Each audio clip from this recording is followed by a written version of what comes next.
So ಈ ದ್ವೇಷ ಭಾಷಣ ತಡೆಗೆ ಮಸೂದೆ ಮಂಡನೆಗೆ ಸರ್ಕಾರ ಚಿಂತನೆಯನ್ನ ನಡೆಸ್ತಾ ಇದೆ. ಇದ್ರ ಬಗ್ಗೆ ಮಾತನಾಡಲಿಕ್ಕೆ ಇವತ್ತಿನ ಪವರ್ ಪಾಲಿಟಿಕ್ಸ್ ನಲ್ಲಿ ನಮ್ಮ ಜೊತೆ ಇದ್ದಾರೆ ಚಿಂತಕರು ಚಕ್ರವರ್ತಿ ಸೂಲಿಬೆಲೆ ಅವರು. ಸರ್ ನಮಸ್ಕಾರ, ಕಾರ್ಯಕ್ರಮಕ್ಕೆ ಸ್ವಾಗತ. ನಮಸ್ತೆ ಸ್ಮಿತಾ ಅವರೇ. ಸರ್ವ ಜನಾಂಗದ ಶಾಂತಿಯ ತೋಟ ಮಾಡಬೇಕು, ಶಾಂತಿ ಕಾಪಾಡಬೇಕು ಅಂದ್ರೆ ದ್ವೇಷ ಇರಬಾರ್ದು. ಈ ದ್ವೇಷವನ್ನ ಹರಡುವ ಭಾಷಣಕಾರರನ್ನ ಕಡಿವಾಣಕ್ಕೆ ತರುವ ಪ್ರಯತ್ನ ಇದು ಸರ್ಕಾರದ ಸಮರ್ಥನೆ. ಇದರಲ್ಲಿ ಆಕ್ಷೇಪ ಅಂತ ಹೇಳಿ ಯಾಕೆ ಬರಬೇಕು ಅಂತ ನನಗೆ ಆಕ್ಷೇಪ ಯಾಕಂತ ಅನ್ಸುತ್ತೆ ಅಂತಂದರೆ, ಸರ್ಕಾರ ಬಂದ ದಿನದಿಂದಲೂ ಕೂಡ ಅಧಿಕಾರಕ್ಕೆ ಬಂದಾಗಲಿಂದ ಸಿದ್ದರಾಮಯ್ಯನವರು ಅವ್ರು ಹೇಳ್ಕೊಂಡು ಬಂದಿದ್ದು ಒಂದೇ, ಬರೀ ಸಿದ್ದರಾಮಯ್ಯನವ್ರು ಮಾತ್ರ ಅಲ್ಲ, ಅವ್ರದ್ದೊಂದು ಪಟಾಲಂ ಇದೆ. ಅದರಲ್ಲಿ ಪ್ರಿಯಾಂಕ್ ಖರ್ಗೆ ಇದ್ದಾರೆ, MB ಪಾಟೀಲ್ರಿದ್ದಾರೆ, ಆಮೇಲೆ ಆರಂಭದ ದಿನಗಳಲ್ಲಿ ಮಧು ಬಂಗಾರಪ್ಪ ಸಿಕ್ಕಾಪಟ್ಟೆ ಹಾರಾಡ್ತಾ ಇದ್ರು. ಇವರೆಲ್ಲರೂ ಸೇರಿಕೊಂಡು ಏನು ಹೇಳ್ಕೊಂಡು ಬಂದರು ಅಂತಂದರೆ, ಸಾವರ್ಕರ್ ಪರವಾಗಿರುವಂಥವ್ರನ್ನ ವಿರೋಧಿಸಬೇಕು, RSSನ ವಿರೋಧಿಸಬೇಕು, ಯಾರು ಹಿಂದುತ್ವದ ಮಾತುಗಳನ್ನು ಆಡ್ತಾರೋ ಅವ್ರನ್ನ ವಿರೋಧಿಸಬೇಕು, ಅವರನ್ನು ಜೈಲುಗಳಿಗೆ ತಳ್ಳಬೇಕು ಅಂತ ಹೇಳೋರು. ಮತ್ತು ಸಿದ್ದರಾಮಯ್ಯನವರು ಸುತ್ತಲೂ ಇರುವಂಥ ಇನ್ನೊಂದು ಪಟಾಲಂ ಇದೆ, ಅದು ಲೆಫ್ಟ್ ಗ್ಯಾಂಗ್ನಿಂದ ಬಂದಿರುವಂಥದ್ದು. ಅವರು ಡೇ ಒನ್ನಿಂದ ಹೇಳ್ತಿದ್ದಾರೆ, ಅಧಿಕಾರಕ್ಕೆ ಬಂದ ಮೇಲೂ ಚಕ್ರವರ್ತಿ ಸೂಲಿಬೆಲೆನ ಒಳಗೆ ಹಾಕ್ಲಿಕ್ಕಾಗಲಿಲ್ಲ, ಅಧಿಕಾರಕ್ಕೆ ಬಂದ ಮೇಲೂ ನಾವು ಇಂಥವ್ರನ್ನ ಜೈಲೊಳಗೆ ಕಳಿಸ್ಲಿಕ್ಕಾಗಲಿಲ್ಲ, ನಮ್ಮ ಹತ್ರ ಏನೂ ಮಾಡ್ಲಿಕ್ಕೆ ಆಗ್ತಾ ಇಲ್ಲ ಅಂತ ಅವ್ರು ಪದೇ ಪದೇ ಹೇಳೋದನ್ನು ನೋಡಿದಾಗ ಎಂಥವನಿಗೂ ಅನುಮಾನ ಬರುತ್ತೆ, ಇವ್ರು ಯಾಕೆ ಇದರಿಂದ ಬಿದ್ದಿದ್ದಾರೆ, ಇವ್ರಿಗೆ ಯಾಕೆ ಹೇಟ್ ಸ್ಪೀಚ್ ಅನ್ನೋದ್ರ ಕುರಿತಂತೆ ಆಲೋಚನೆ ಮಾಡ್ತಾ ಇದ್ದಾರೆ. ಇದು ಮೊದಲನೇದು. ಇನ್ನು ಎರಡನೇದು, ಕರ್ನಾಟಕದಲ್ಲಿ ಸಾಲ್ವ್ ಮಾಡ್ಲಿಕ್ಕಾಗದೇ ಇರುವಂಥ ವಿಷಯಗಳು ಬೇಕಾದಷ್ಟಿವೆ. ಕರ್ನಾಟಕ ಅದಾಗಲೇ ಸಾಲಗಾರ ರಾಷ್ಟ್ರವಾಗಿದೆ. ಕರ್ನಾಟಕದಿಂದ ಎಲ್ಲ ಕಂಪನಿಗಳು ಗುಳೆ ಎದ್ದು ಹೋಗ್ತಾ ಇವೆ.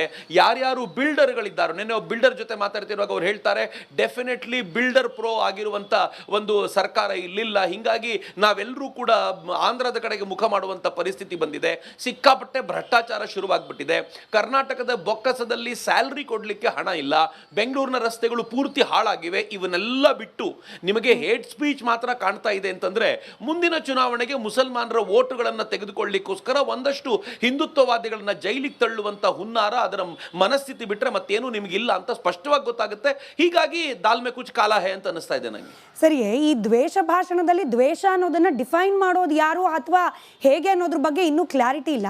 ಆದರೆ ಒಂದಷ್ಟು ರಿಸರ್ಚ್ ಮಾಡಿದಾಗ ಸರ್ಕಾರದ ಉತ್ತರಗಳಲ್ಲಿ ಸಿಕ್ಕ ಒಂದು ಲೈನ್ ಸ್ಟೇಟ್ಮೆಂಟ್ ಅಂದರೆ, ಕರಾವಳಿಯೂ ಸೇರಿದಂತೆ ಕೆಲ ಜಿಲ್ಲೆಗಳಲ್ಲಿ ಕೋಮು ಸೌಹಾರ್ದತೆಗೆ ಧಕ್ಕೆ ತರೋ ರೀತಿಯ ಪ್ರಯತ್ನಗಳಾಗ್ತಾ ಇದೆ ಕೆಲ ಸಂಘಟನೆಗಳ ವೇದಿಕೆ ಕಾರ್ಯಕ್ರಮಗಳ ಮೂಲಕ. ಹೀಗಾಗಿ ಇದನ್ನ ಹತೋಟಿಗೆ ತರೋ ಪ್ರಯತ್ನದ ಭಾಗ ಇದು ಅಂತ ಹೇಳಿ. ಕರಾವಳಿಯಲ್ಲಿ ಹಾಗಾದ್ರೆ ಯಾರು ದ್ವೇಷ ಭಾಷಣ ಮಾಡ್ತಿದ್ದಾರೆ, ಯಾವ ಸಂಘಟನೆಗಳ ವೇದಿಕೆ ಕಾರ್ಯಕ್ರಮದಲ್ಲಿ ದ್ವೇಷ ಭಾಷಣ ಆಗ್ತಿದೆ ಅಂತ ಸರ್ಕಾರ ಕನ್ನಿಸಿರಬಹುದು ಅಂತ. ಒಂದು, ಸರ್ಕಾರದ ಆಗಲೇ ಹೇಳಿದ್ನಲ್ಲ, ಸಿದ್ದರಾಮಯ್ಯನವರ ಸುತ್ತಲ ಇರುವ ಪಟಾಲಮಲ್ಲಿ ವಿಶೇಷವಾಗಿ ಪ್ರಿಯಾಂಕ್ ಖರ್ಗೆ ಮತ್ತು ಅವ್ರ ಟೀಮು ಅದು RSS ಅನ್ನ ದ್ವೇಷ ಹರಡುವಂಥ ಸಂಘಟನೆ ಅಂತ ಹೇಳ್ತು. ಇಡೀ ಜಗತ್ತಿಗೆ RSS ಅಂದರೆ ಏನು ಅಂತ ಗೊತ್ತು. ಎಲ್ಲಾದರೂ ಏನಾದರೂ ಸಮಸ್ಯೆ ಆದಾಗ, ಯಾವುದಾದ್ರೂ ಭಾಗಗಳಲ್ಲಿ ನ್ಯಾಚುರಲ್ ಕೆಲಾಮಿಟೀಸ್ ಬಂದಾಗ, ಪ್ರಾಕೃತಿಕ ವಿಕೋಪಗಳು ಉಂಟಾದಾಗ ಮೊದಲು ಹಾಜರಿರೋದು ಸಂಘ ಅಂತ ಗೊತ್ತಾಗಿ ಸ್ವತಃ ಕೋರ್ಟ್ ಕೂಡ ಸಂಘದ ಪರವಾಗಿ ನಿಲ್ಲಬೇಕಾದಂಥ ಸ್ಥಿತಿ ಬಂತು. ಆದರೆ ಇವರಿಗೆ ಭಾಳ ದೊಡ್ಡ ಗುರಿ ಏನು ಅಂತಂದ್ರೆ, ಈ ಸಂಘದ ಸ್ವಯಂ ಸೇವಕರು, ಸಂಘದ ಹಿತೈಷಿಗಳು ನಾಡಿನಾದ್ಯಂತ ಎಲ್ಲೆಡೆ ಇರೋದ್ರಿಂದ ಇವರನ್ನ ಮಟ್ಟ ಹಾಕದೆ ಹೋದ್ರೆ ತಾವು ಬೆಳಿಲಿಕ್ಕೆ ಸಾಧ್ಯ ಇಲ್ಲ ಅಂತ ಭಾವಿಸ್ಕೊಂಡ್ರು ಅಂತ ಇವರಿಗೆ ಹೇಗಾದ್ರೂ ಮಾಡಿ ಈ ಸಂಘವನ್ನ ಮಟ್ಟ ಹಾಕಬೇಕು ಅಂತ. ಮತ್ತೆ ನಿಮ್ಗೆ ಚೆನ್ನಾಗಿ ಗೊತ್ತಿದೆ, ಕಾಂಗ್ರೆಸ್ ತಿಪ್ಪರ್ಲಾಗ ಹೊಡೆದ್ರು, ನಾನು ಮತ್ತೆ ಹೇಳ್ತಿದ್ದೀನಿ, ತಿಪ್ಪರ್ಲಾಗ ಹೊಡೆದ್ರು ಅವರಿಗೆ ಕರಾವಳಿಯಲ್ಲಿ ತಮ್ಮ ಅಸ್ತಿತ್ವವನ್ನು ಉಳಿಸ್ಕೊಳ್ಳಿಕ್ಕೆ ಸಾಧ್ಯ ಆಗ್ತಾ ಇಲ್ಲ.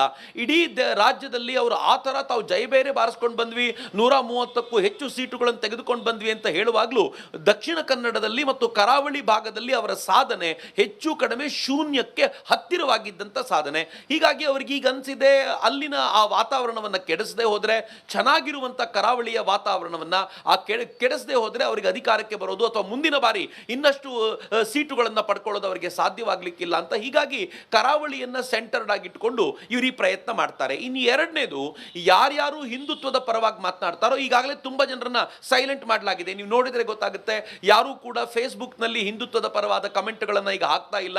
ಯಾಕೆಂತಂದ್ರೆ ಹಾಕಿದ ತಕ್ಷಣ ಅವ್ರ ಮೇಲೆ FIR ಮಾಡಲಾಗುತ್ತೆ. ಇನ್ಫ್ಯಾಕ್ಟ್ ನಾಳೆ ನಾನೊಂದು FIR ನ ಫೇಸ್ ಮಾಡ್ತಾ ಇದ್ದೀನಿ, ಅದನ್ನು ಫೇಸ್ ಮಾಡ್ಲಿಕ್ಕೆ ನಾನು ನಾಳೆ ಹೋಗಬೇಕಾಗಿದೆ.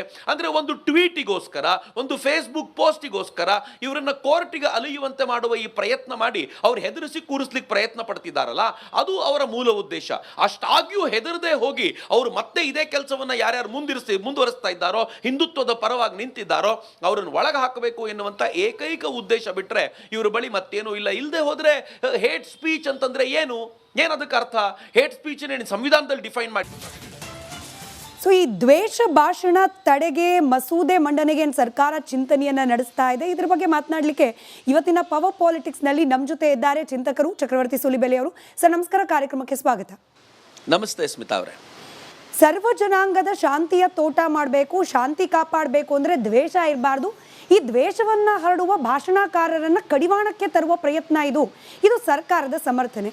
ಇದರಲ್ಲಿ ಆಕ್ಷೇಪ ಅಂತ ಹೇಳಿ ಯಾಕೆ ಬರಬೇಕು ಅಂತ ನನಗೆ ಆಕ್ಷೇಪ ಯಾಕಂತ ಅನ್ಸುತ್ತೆ ಅಂತಂದರೆ, ಸರ್ಕಾರ ಬಂದ ದಿನದಿಂದಲೂ ಕೂಡ ಅಧಿಕಾರಕ್ಕೆ ಬಂದಾಗಲಿಂದ ಸಿದ್ದರಾಮಯ್ಯನವರು ಅವ್ರು ಹೇಳ್ಕೊಂಡು ಬಂದಿದ್ದು ಒಂದೇ, ಬರೀ ಸಿದ್ದರಾಮಯ್ಯನವ್ರು ಮಾತ್ರ ಅಲ್ಲ, ಅವ್ರದ್ದೊಂದು ಪಟಾಲಂ ಇದೆ. ಅದರಲ್ಲಿ ಪ್ರಿಯಾಂಕ್ ಖರ್ಗೆ ಇದ್ದಾರೆ, MB ಪಾಟೀಲ್ರಿದ್ದಾರೆ, ಆಮೇಲೆ ಆರಂಭದ ದಿನಗಳಲ್ಲಿ ಮಧು ಬಂಗಾರಪ್ಪ ಸಿಕ್ಕಾಪಟ್ಟೆ ಹಾರಾಡ್ತಾ ಇದ್ರು. ಇವರೆಲ್ಲರೂ ಸೇರಿಕೊಂಡು ಏನು ಹೇಳ್ಕೊಂಡು ಬಂದರು ಅಂತಂದರೆ, ಸಾವರ್ಕರ್ ಪರವಾಗಿರುವಂಥವ್ರನ್ನ ವಿರೋಧಿಸಬೇಕು, RSSನ ವಿರೋಧಿಸಬೇಕು, ಯಾರು ಹಿಂದುತ್ವದ ಮಾತುಗಳನ್ನು ಆಡ್ತಾರೋ ಅವ್ರನ್ನ ವಿರೋಧಿಸಬೇಕು, ಅವರನ್ನು ಜೈಲುಗಳಿಗೆ ತಳ್ಳಬೇಕು ಅಂತ ಹೇಳೋರು. ಮತ್ತು ಸಿದ್ದರಾಮಯ್ಯನವರು ಸುತ್ತಲೂ ಇರುವಂಥ ಇನ್ನೊಂದು ಪಟಾಲಂ ಇದೆ, ಅದು ಲೆಫ್ಟ್ ಗ್ಯಾಂಗ್ನಿಂದ ಬಂದಿರುವಂಥದ್ದು. ಅವರು ಡೇ ಒನ್ನಿಂದ ಹೇಳ್ತಿದ್ದಾರೆ, ಅಧಿಕಾರಕ್ಕೆ ಬಂದ ಮೇಲೂ ಚಕ್ರವರ್ತಿ ಸೂಲಿಬೆಲೆನ ಒಳಗೆ ಹಾಕ್ಲಿಕ್ಕಾಗಲಿಲ್ಲ, ಅಧಿಕಾರಕ್ಕೆ ಬಂದ ಮೇಲೂ ನಾವು ಇಂಥವ್ರನ್ನ ಜೈಲೊಳಗೆ ಕಳಿಸ್ಲಿಕ್ಕಾಗಲಿಲ್ಲ, ನಮ್ಮ ಹತ್ರ ಏನೂ ಮಾಡ್ಲಿಕ್ಕೆ ಆಗ್ತಾ ಇಲ್ಲ ಅಂತ ಅವ್ರು ಪದೇ ಪದೇ ಹೇಳೋದನ್ನು ನೋಡಿದಾಗ ಎಂಥವನಿಗೂ ಅನುಮಾನ ಬರುತ್ತೆ, ಇವ್ರು ಯಾಕೆ ಇದರಿಂದ ಬಿದ್ದಿದ್ದಾರೆ, ಇವ್ರಿಗೆ ಯಾಕೆ ಹೇಟ್ ಸ್ಪೀಚ್ ಅನ್ನೋದ್ರ ಕುರಿತಂತೆ ಆಲೋಚನೆ ಮಾಡ್ತಾ ಇದ್ದಾರೆ. ಇದು ಮೊದಲನೇದು.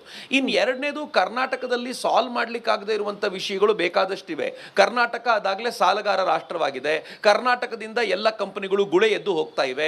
ಯಾರ್ಯಾರು ಬಿಲ್ಡರ್ಗಳಿದ್ದಾರೆ, ನೆನ್ನೆ ಒಬ್ಬ ಬಿಲ್ಡರ್ ಜೊತೆ ಮಾತಾಡ್ತಿರುವಾಗ ಅವ್ರು ಹೇಳ್ತಾರೆ, ಡೆಫಿನೆಟ್ಲಿ ಬಿಲ್ಡರ್ ಪ್ರೋ ಆಗಿರುವಂಥ ಒಂದು ಸರ್ಕಾರ ಇಲ್ಲಿಲ್ಲ, ಹೀಗಾಗಿ ನಾವೆಲ್ಲರೂ ಕೂಡ ಆಂಧ್ರದ ಕಡೆಗೆ ಮುಖ ಮಾಡುವಂಥ ಪರಿಸ್ಥಿತಿ ಬಂದಿದೆ, ಸಿಕ್ಕಾಪಟ್ಟೆ ಭ್ರಷ್ಟಾಚಾರ ಶುರುವಾಗ್ಬಿಟ್ಟಿದೆ, ಕರ್ನಾಟಕದ ಬೊಕ್ಕಸದಲ್ಲಿ ಸ್ಯಾಲ್ರಿ ಕೊಡಲಿಕ್ಕೆ ಹಣ ಇಲ್ಲ, ಬೆಂಗಳೂರಿನ ರಸ್ತೆಗಳು ಪೂರ್ತಿ ಹಾಳಾಗಿವೆ. ಇವನ್ನೆಲ್ಲ ಬಿಟ್ಟು ನಿಮಗೆ ಹೇಟ್ ಸ್ಪೀಚ್ ಮಾತ್ರ ಕಾಣ್ತಾ ಇದೆ ಅಂತಂದ್ರೆ, ಮುಂದಿನ ಚುನಾವಣೆಗೆ ಮುಸಲ್ಮಾನರ ವೋಟುಗಳನ್ನು ತೆಗೆದುಕೊಳ್ಳಿಕ್ಕೋಸ್ಕರ ಒಂದಷ್ಟು ಹಿಂದುತ್ವವಾದಿಗಳನ್ನ ಜೈಲಿಗೆ ತಳ್ಳುವಂತ ಹುನ್ನಾರ, ಅದರ ಮನಸ್ಥಿತಿ ಬಿಟ್ಟರೆ ಮತ್ತೇನು ನಿಮಗಿಲ್ಲ ಅಂತ ಸ್ಪಷ್ಟವಾಗಿ ಗೊತ್ತಾಗುತ್ತೆ.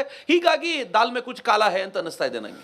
ಸರಿಯೇ, ಈ ದ್ವೇಷ ಭಾಷಣದಲ್ಲಿ ದ್ವೇಷ ಅನ್ನೋದನ್ನ ಡಿಫೈನ್ ಮಾಡೋದು ಯಾರು ಅಥವಾ ಹೇಗೆ ಅನ್ನೋದ್ರ ಬಗ್ಗೆ ಇನ್ನೂ ಕ್ಲಾರಿಟಿ ಇಲ್ಲ. ಆದರೆ ಒಂದಷ್ಟು ರಿಸರ್ಚ್ ಮಾಡಿದಾಗ ಸರ್ಕಾರದ ಉತ್ತರಗಳಲ್ಲಿ ಸಿಕ್ಕ ಒಂದು ಲೈನ್ ಸ್ಟೇಟ್ಮೆಂಟ್ ಅಂದರೆ, ಕರಾವಳಿಯೂ ಸೇರಿದಂತೆ ಕೆಲ ಜಿಲ್ಲೆಗಳಲ್ಲಿ ಕೋಮು ಸೌಹಾರ್ದತೆಗೆ ಧಕ್ಕೆ ತರೋ ರೀತಿಯ ಪ್ರಯತ್ನಗಳಾಗ್ತಾ ಇದೆ ಕೆಲ ಸಂಘಟನೆಗಳ ವೇದಿಕೆ ಕಾರ್ಯಕ್ರಮಗಳ ಮೂಲಕ. ಹೀಗಾಗಿ ಇದನ್ನ ಹತೋಟಿಗೆ ತರೋ ಪ್ರಯತ್ನದ ಭಾಗ ಇದು ಅಂತ ಹೇಳಿ. ಕರಾವಳಿಯಲ್ಲಿ ಹಾಗಾದ್ರೆ ಯಾರು ದ್ವೇಷ ಭಾಷಣ ಮಾಡ್ತಿದ್ದಾರೆ, ಯಾವ ಸಂಘಟನೆಗಳ ವೇದಿಕೆ ಕಾರ್ಯಕ್ರಮದಲ್ಲಿ ದ್ವೇಷ ಭಾಷಣ ಆಗ್ತಿದೆ ಅಂತ ಸರ್ಕಾರ ಕನ್ನಿಸಿರಬಹುದು ಅಂತ. ಒಂದು, ಸರ್ಕಾರದ ಆಗಲೇ ಹೇಳಿದ್ನಲ್ಲ, ಸಿದ್ದರಾಮಯ್ಯನವರ ಸುತ್ತಲ ಇರುವ ಪಟಾಲಮಲ್ಲಿ ವಿಶೇಷವಾಗಿ ಪ್ರಿಯಾಂಕ್ ಖರ್ಗೆ ಮತ್ತು ಅವ್ರ ಟೀಮು ಅದು RSSನ ದ್ವೇಷ ಹರಡುವಂಥ ಸಂಘಟನೆ ಅಂತ ಹೇಳ್ತು.